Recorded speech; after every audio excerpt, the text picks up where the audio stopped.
So what's up sa inyo mga bossing, this is Boss PY. Again, gagawa nga pala tayo ng reaction video, pero pagahan natin promo ng mga bossing. Go!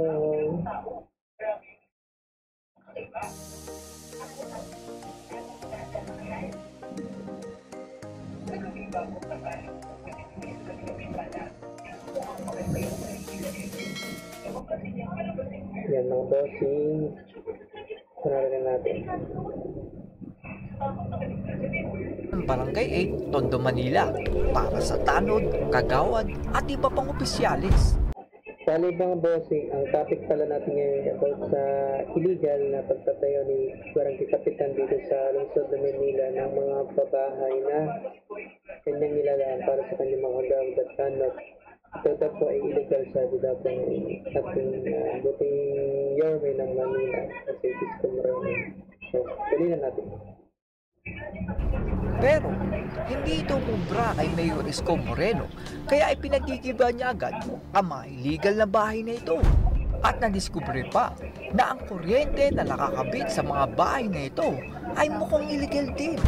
Sa video na ito ay panoorin natin kung paano nabisto ang abusadong barangay captain na ito. Panoorin natin ang video na ito.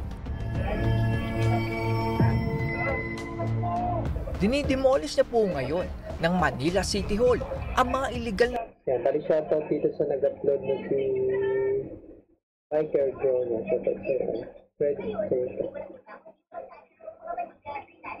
bahay sa tabi ng estero na itinayo ng kapitan sa Barangay 8, Tondo, Manila. Ipinagawa pala ito ng kapitan para sa kagawad, tanod at iba pang opisyalis ng barangay. Ang sarap naman pala ng buhay nyo, instant bahay na walang kahirap-hirap. At nung tanungin ng kapitan kung bakit niya ito ipinatayo, ay ganito ang kanyang sagot, na tila magnanakaw na nahuli sa likod bahay. Aminado naman po ako na illegal po ang pagkakatayo namin dyan.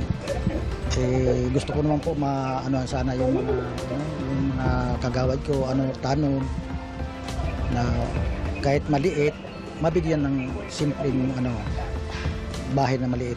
Ang itinatayong bahay na ito ay 12 pala. Nabuti na lang at napigilan ni Mayor Isko Moreno. Pero may 14 na pala ang nakatayong bahay na tinitiran ng mga mauutak na ito. Dapat naman, tayo ng bahay, gamit pera ng taong bayan, sa pansariling interes. Tusan silang gibain ang mga nakatayong bahay sa loob ng 7 araw. At noong tanungin sila kung ano ang masasabi nila, ay parang sila pa ang may ganang magalit. Sobrang hirap na 7 araw bibigyan ka. Siyempre hindi ka naman agad-agad makakakuha ng bahay na uupahan mo. Mangungutang pa. Malinis naman po kami rito, hindi naman kami tatapon ng basura basta-basta eh. Hindi po galing sa barangay yung pinagpatayo niyan. Sarili, sa totoo po niyan, inutangan po nila yung pinagpatayo nila dyan. Parang sila pa po ang naargabyado sa dating ng kanilang pananalita. Kung tutusin nga, ay pagmamayari po yan ng Maynila. Pagmamayari po yan ng taong bayan at hindi ng mga trapong barangay tanod, kagawad at lalong hindi ang inyong kapitan.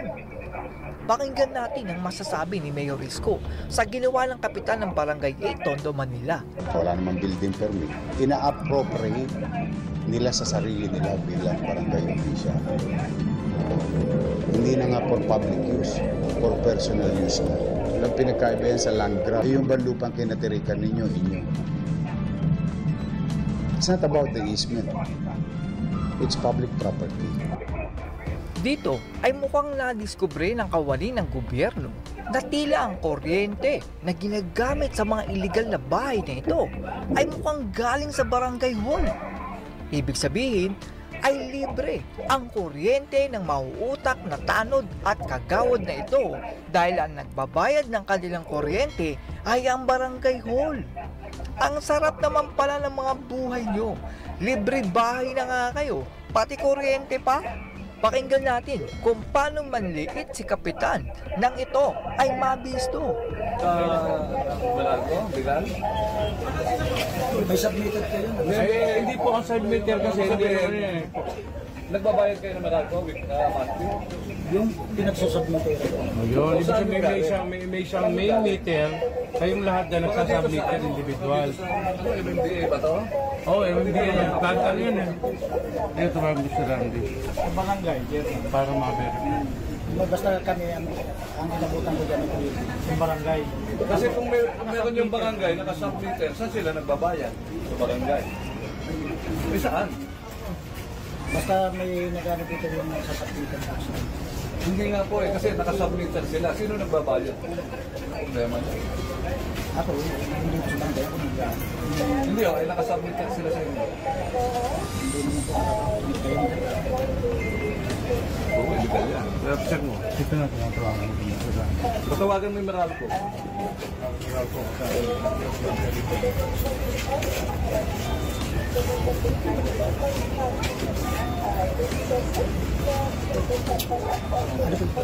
Ihi po kayo, sir. Gusto ko pong sabihin sa inyo, Kapitan, na hindi porkit kapitan kayo, kagawad kayo, tanod kayo, ay may karapatan na kayong basta-basta na lang magtayo ng bahay sa kung saan nyo gusto. Yan pong kinatatayuan ng inyong bahay ay pagmamayari po yan ng Maynila at isa po yang public property. Wala na din pinagkaiba ang inyong ginawa sa pagkuha ng isang bagay na hindi nyo naman pagmamayari na kung tawagin ay pagnanakaw. Pakinggan naman natin si Barangay Captain na tila hindi na makapagdahilan sa hiya. 40. Kagawad ka pa nun. Oh, ayan. Oh. Kilala mo ako. Oh, nare-locate ka. Bayad na po. Alam niyo ito, di ba? Pinag-iingatan natin to. Sinong ano doon? Si Candelaria pa. Candelaria, ang chairman. Senator notice ko lang, sir. Ba't nagkaganito? Ang inaanap ko po namin, yung mga dating... Saka doon, hanggang doon pa lang. No?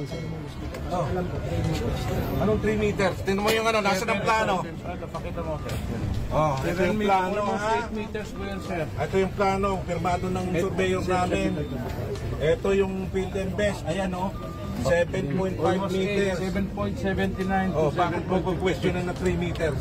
Hindi, tsaka ano, nung naka-brakes to, nung ginawa nung ano, Sinira. Oo, sinira yung mga brakes. naka-brakes lahat yan. Hindi naman po, sir, na ano, nandun lang po. Hindi namin makikita. Yun po yung ginawa ng ano, Basic rehabilitation Anong 3 lang. meters na sinasabi ninyo? yung pagmula sa inyo po. Kailan yung notice mo? April pa po to. April, ano pwede nang gibay yan? O yan ha. Check. Ay, hindi ko pwede. Alam nyo ang batas. Kukunuin niyo ito. Kinuwag na tayo ngayon. Pag-usapan na lang na Ay sir. kinuha na lang. Yung gumagawa. Yung under construction na pabilis ko mo eh. Hindi, ganito, may nakatayo, di ba? O, 7 days. Hindi sir, ganito. Yung nasa sa bunga. Oh, yun yung buhay. Yung nasa ongoing yun. Wala na nakatira doon eh. Masak. Oo, yung mga nandun lahat. Tapos yung lahat ng Para nakapagliligpit na kawalan mo sila. sino may-ari. Lahat ng ano. O Meng! Meng! Tapos ang gawin niyo muna, itambakin ko sa ano. Mga inukay. Parang hindi delikado. Delikado yung Che ha? Bakit itong ating kalye dito Herrera? Bakit pero na naman? Hindi naman po sa amin. Anong hindi sa inyo yan? Hindi ko sabihin sa... Tambak doon sa malalim. po yung mga Pero clear yan. Alam nyo clear yan ha? Kukunin lang ko ng panahon ng pagkukupo. Nako, Diyos ko. ginasusan ng gobyerno to na ano, alam ko tinagot ng ano. Yung maganda na neto. Dapat Di ba alam mo yung ano natin dito? Sila Gina Lopez, kilala mo. Oh. PRRC. Sunod ko ng panahon. Yung chairman lang namin sa kanila. 2014 lang yung patas. Yung chairman ba si Candelaria? Meron na to. Wala naman kaya. Yung barangay hall lang, tapos binibali natin Kung yung sir. natatandaan nyo, nakikiusap sa akin nyo, magtatayo lang ng container van. Hindi ko pinayagan. Pinayagan boss. Hindi ko pinayagan. Ang barangay hall yung nandun. Oo, yun, nandun sa dulo. Ayun sir, damay na natin. Cancel mo na kasi pag may barangay hall, yung sabihin, akala nila pwede.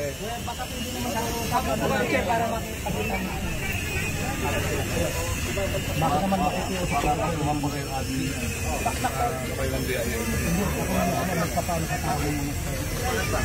Magaling ang ginawa ng mayor ng Maynila dito dahil hindi niya hinayaan na gamitin ng mga abusadong tanod, kagawad at kapitan ang dapat sana ay pampublikong daanan.